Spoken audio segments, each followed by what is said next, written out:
Hello, my name is Suzette, and I'm here co-hosting today along next to Lois from the Lois and Lamar Show. We have a special guest today. His name is Anthony Darrison. He's a classic physique bodybuilder as well as a personal trainer. Anthony, welcome to the show. Thank you. Thank We're you so for happy having me. that you took time out of your busy schedule. I know you're a busy man with all that you have to do to come and sit with us today on the Lois and Lamar TV talk show and just share part of your journey with our audience. When did you take an interest into bodybuilding? Fitness, I would say 2012. It's funny you asked that. I was looking at some progress photos earlier, and 2012 is when I started, and now this is where I am. So it was a rough journey. A lot of food, a lot of eating, a lot of curling stuff, a lot of pushing, pulling to attain a certain look in which the judges like. So you had to not only change your image, you also had to change the way you ate. Oh, absolutely. Nutrition is key. Nutrition is key to how you look So- and how you feel. I got a migraine. I don't know why, but I wish I could get it to go away. So your training is intense. I follow some bodybuilders, and I know that process of training, that training time can be very intense. Tell us a little bit about that. You have certain bodybuilders who might spend anywhere between 2 to 4 hours a day doing double sessions or single sessions, and it also depends on if you hit a big body part or a small body part or a combination of both. So making sure you hit from different angles, again, to achieve a certain look when you're doing a particular type of pose or to make a bicep more peaky or something of that nature. So you want to make sure you concentrate on those. So on any given day, are you concentrating on your whole body or just certain areas? Not too often do bodybuilders do full body workouts. More so we're picking a particular body part and concentrating on that. 40 body workouts probably, before you get on stage or something just to pump up the muscle and get the blood flowing, but you won't do nothing like that. So you may do the arms one day, Mm-hmm. or your triceps, biceps. Yeah, You'll work they on showed them. this right there. Work on that one day, right? Yeah. And a leg another day, or okay. So it's not the whole body at once. Yeah, not the whole body at once. Wow, see, I didn't know that. But you have other athletes that do that. People who are into CrossFit, they tend to work full body typically all the time because they use their full body for whatever events that they do. So you mentioned diet. What kind of diet do you have to be on? So nutrition is various stages. If you're in a mass building type of realm, then you're concentrating more so on high carbs, medium to kind of high fats, good fats, avocados, and your salmon, stuff like that. And you make sure your protein is at a certain level in order to not waste your protein, because there's also protein in other foods as well, to include your carbs. So you want to watch that way your protein don't spill over, and then you losing all that nutrition eventually. And then as you start getting to the cutting phases, then of course you start cutting your carbs and or your fats, or a combination of both. They're your primary energy sources. And then when you hit the peak week, then you're primarily, depending on how you look, you're primarily sticking with your protein and your vegetables, probably carbs at a minimum, or you keep the low glycemic carbohydrates. That way you can achieve a tighter look. And then you manipulate your water, your sodium, and your potassium, or a combination of both, and then you look nice and in shape on stage. That sounds complicated. Are you followed by a doctor or? I'm certified. I have a degree in exercise science and fit. So It just seems mind-boggling to me. It Yes. just seems like so Yes. much for potassium. Right. Like sodiums, Right. your fatty good foods and blah blah blah. How do you just keep it all organized? you want to look good. It's hard to answer that because it really depends on the mindset of the athlete. So do you set meals for certain things you will eat for breakfast, and I'm gonna have this for lunch and that for dinner, and you have to get a snack in between? Right. So yeah, I do meal prep, but I don't see I don't even consider anything a snack. Everything that I eat is a meal. If it feeds you nutritiously, depending on your body type and size, then that's a meal. So if I'm eating, let's say, apples and daggone peanut butter, that's going to be enough to feed my body what I need for that time frame. So that would be a meal. As a part to a snack only carries you to your next meal. Right. A meal is going to feed you nutritionally for about 2 to 4 hours in digestion. Apple and a peanut butter, one apple. Yeah, 1 apple and then a couple tablespoons. If you read the nutrition facts and everything like that, so That's filling for you because I need a couple of those. it can be. It's not. I'm just using that as an example. It's not filling for me. I tend to want something different. I probably would have some salmon or some beef or something like that. That was my next question. Do you drink the protein shakes or do you put some meat in your diet? Yeah, my protein shakes is provided by First Form. They're my sponsors as well. Shout out to First Form, and it's all natural. Okay. So everything that goes is listed on the nutrients contents and everything like that. So there's nothing false in there. My meats primarily is my beef, my turkey, my salmon. If I'm on a cutting phase, I'll stick to the white meats, typically the chicken. Can't stand it too much because I eat it so much during the prep phase. But my chicken breast, and my cod. And they're the combination of proteins I use. Now, And you don't have any problem with your cholesterol eating the white meats, do you? nah, we watch that pretty close. I never have an issue with my cholesterol or anything like that. No high blood pressure, no nothing. So during your cutting phases or your phases where you're getting ready for a competition, how many meals do you eat a day?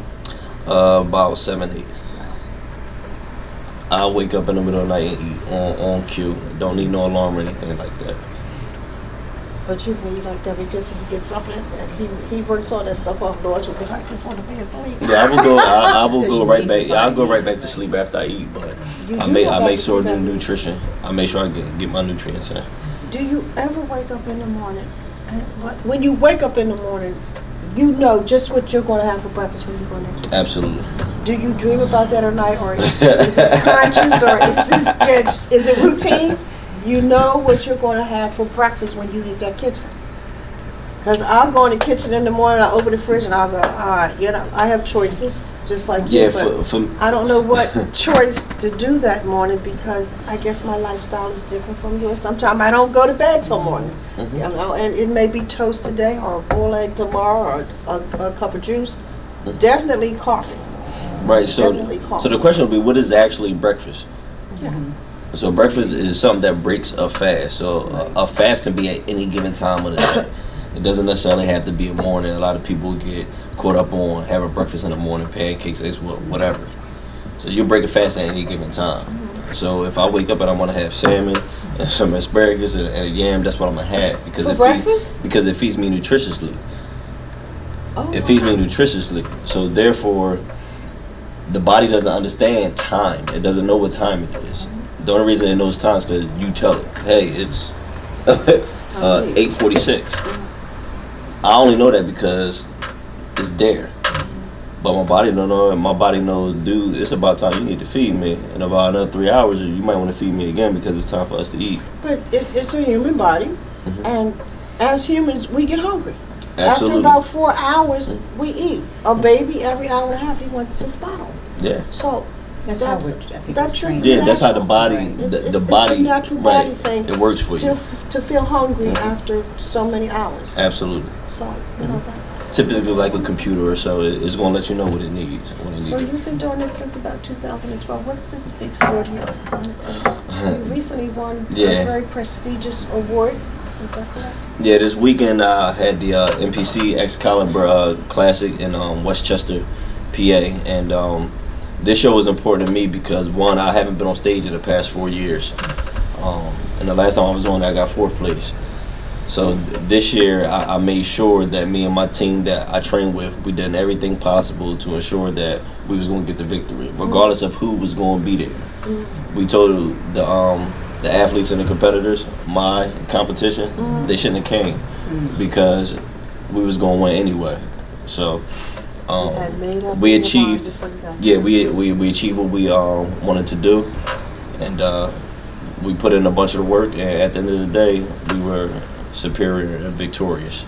So you were the #1 champs. Is that Yeah, and so you have several classes. I was in the masters because I'm 35. Don't tell nobody. I think I look good for 35. When I'm 35 and the masters, I was pretty much the best out of them. So now we're getting ready for nationals in Pittsburgh in August.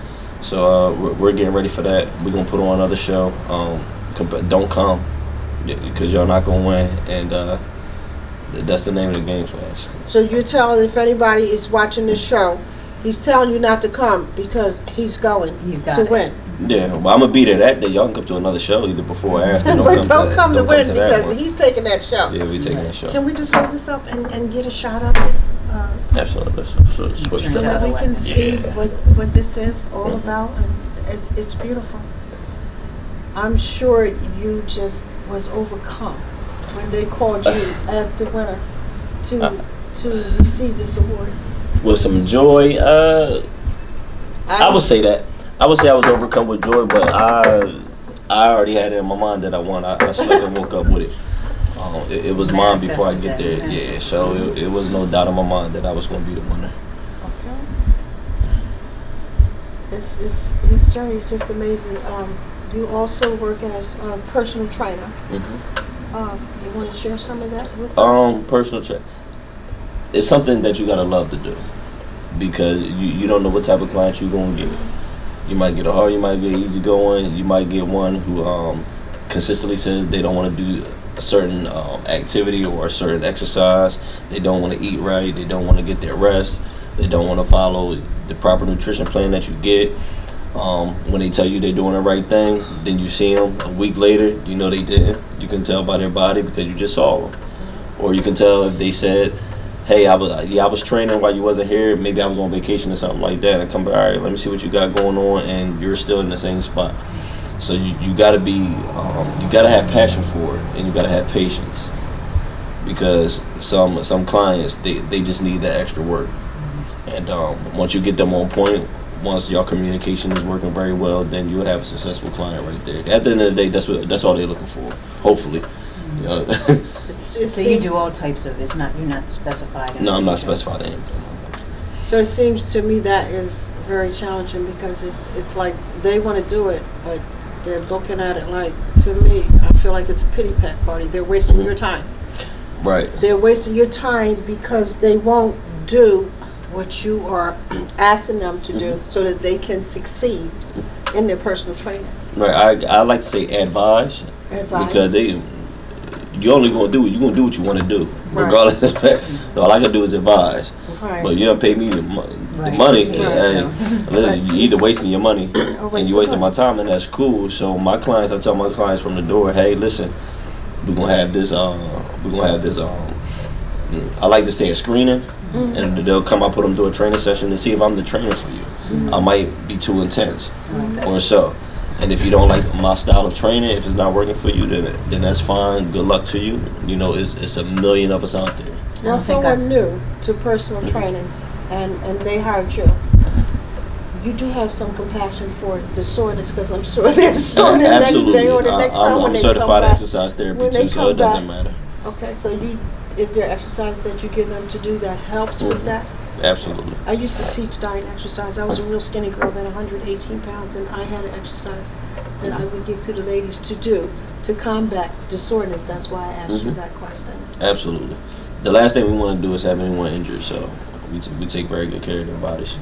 You talk about intense. I don't think I've met a personal trainer that isn't intense. I've had a few, and they are intense. Yeah, it is levels. They scare me. It's levels to it. A lot of people they think their trainer is intense until they train with me and my team, and the intensity changes. You have some trainers who may just be good for them, and they can't get other people to a certain level. And then you have some trainers who are just good just doing exercises, and all you're doing is follow through with exercises. And then you have trainers that teach. I'm a teaching and I'm an educating trainer. So I'm going to teach you how to do it. I'm going to tell you why you're doing it. I'm going to show you how to do it. I'm going to show you how to make the muscle work. I'm going to show you how to make it stretch. I'm going to show you how to recover it so that way you're getting the full scope of your training. I'm not just going to let you sit here, hey, go squat and watch you. and you're doing everything wrong. Your mechanics is wrong. Your form is terrible. You're about to mess up your back. Your knees is buckling and faltering. We gonna make sure you're squared away all the way through. Because at the end of the day, if I'm not there, I want to be confident enough that you know how to perform these exercises properly. So you can get me abs by January? You can get you abs by January. I know I can. I'm trying to have my abs by 50, so you know. Well, what you got now? I got a little bit. They're hidden in there. Okay, so you might want to have, you can have about 3 weeks a month, maybe. It depends on how you work. I didn't have abs for 3 weeks before my show. 3 weeks before my show. Wow. And then I brought them on right now because I don't like doing abs. Now, as a personal trainer, how many days a week do your clients come in to see you? It all depends. I only want to see you either once or twice a week. Once or twice a week? Once or twice a week. Because if you see me every day, then you're not confident enough to do it on your own. And I want to train you to leave me. I don't want to train you to stay with me because now I'm pretty much sheltering you. And I'm just taking your money. There was a time when they recommended when you exercise to do it 3 times a week and you work up. Yeah, that's standard. So 2 times a week as a personal trainer working with someone is just like doing it 3 times a week. It's in a sense. Yeah, in a sense. 2 times and then you guys are 1 time by yourself. And you get the same thing that a person that would go 3 times a week. Yeah, some of my clients got 4-day training plans, some of them got 5. The people my athletes and stuff, they got 6 times a day. Some of them probably got 7 with the extra cardio day. It all depends on what their goals are. 6 times a week? No, they're training 6 times. They don't see me 6 times a week. They still it once or twice. 6 times a day. That's why. I apologize. I'm tired. We all tired. We all tired. Clean that up. Nobody would have known that. That's all good. You ain't have to say nothing. Just say, yeah, that's right. Yeah, I got you. So you drank all that in one day? That's what I was going to ask. I see. Yeah, well, this is my 4th one. So he's coming. Wow, 4th. You're 4th thing of water. Your body. Good question. Say I might be overloading my body. No, well, So, I can't get enough water. But is this 32 or 64? that's 32. That's 32. Okay, so you need 2 of them a day. And you're doing 4? The more you work out, your muscles need more, right? Mm-hmm. Oh, okay. I don't expel my nutrients. So long. Well, see, it would take me a month to drink all of that, so that's why. That's why it's wonderful. The body's made up of 64% water, and the rest. 70% of that is muscle. Yeah. That's what the water is. 70% of your muscle is your water. Someone once told me, "Girl, if you don't drink water, you're gonna die." But I do. I try to get in a bottle a day at least. Yeah, get some of that good water. Nature's blessing. Nature's blessing. Keep you clean. Well, That's all I Anthony, think. I thank you so much for taking the time out your day. You're a busy man to come on the Lois and Lamar TV talk show and share your journey with us. If anyone out there wanted to connect with you on social media, do you have any social media apps where they could follow you at? Absolutely. I prefer for any business or fitness related, my Instagram at I am good money, IAMGUDMONEY. Just Instagram. Just Instagram. You're not on Facebook or Twitter. I'm on Facebook, but it's personal. It's not for. I don't use it for business. So you hear that. If you need to connect with Anthony Darrison, if you have any personal training needs, he is on Instagram at I am good money, and of course you can also reach out to the Lois and Lamar TV talk show and after Lois check you out, because this is my nephew. After I check you out, make sure you right. Are you for real? Then I can also tell you how to get in touch with him. But Anthony, I thank you for coming on the show. No worries. Thank you for having me. And again, Y'all should have come on, we can do this. Y'all want to see Lois's muscle? Yeah, I want to see it. Y'all want to see Lois? See Lois's muscle? Squeeze it harder. Yeah, squeeze that thing harder. Thanks for coming on the show. Good night, everybody. Thanks for watching. Good night. Thank you.